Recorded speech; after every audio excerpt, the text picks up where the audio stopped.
এই কথাটা কি সবাই কি মানেন? যারা ইয়াং আছেন বা ইয়াং ছাড়া যারা যুবক বা বুড়ো হয়ে গেছেন, কখনো কি বাবাকে যে বলতে পারছেন, বাবা আপনার পাশে আমি আছি? আমরা ছেলেরা কখনোই পারি না যে বাবাকে যে বলতে যে বাবা তোমার পাশে আমি আছি। আমরা কখনো বাবাকে যে জড়িয়ে ধরতে পারি নাই। যারা আমরা ছেলেরা কখনোই পারি না যে বাবাকে যে জড়িয়ে ধরে কাঁদতে।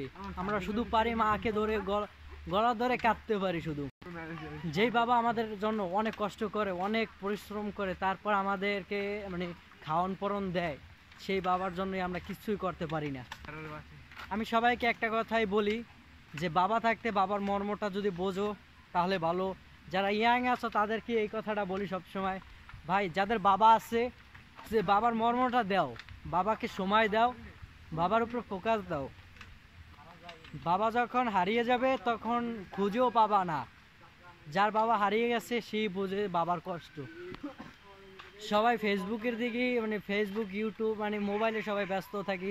সবাইকে একটা কথা বলি, ভাই সপ্তাহে একদিন হলো বাবাকে একটুখানি সময় দেন, বাবার একটুখানি কেয়ার করেন। যেই বাবা আমাদের জন্য এত পরিশ্রম করে সেই বাবাকে আমরা একটুখানি সময় দিতে পারবো না? আমাদের আজকে এই টপিকই ছিল, আজকে অন্য কোনো টপিক বললাম না। সবাই একটুখানি বাবার উপরে কেয়ার করেন। বাবা মা যার আছে সেই এখন মর্মটা বোঝেন, যার বাবা মা নাই সেই কষ্টটা বুঝবে না, মানে এই ভালোবাসা পাবে না। যার বাবা মা আছে সেই ভালোবাসা পাবে।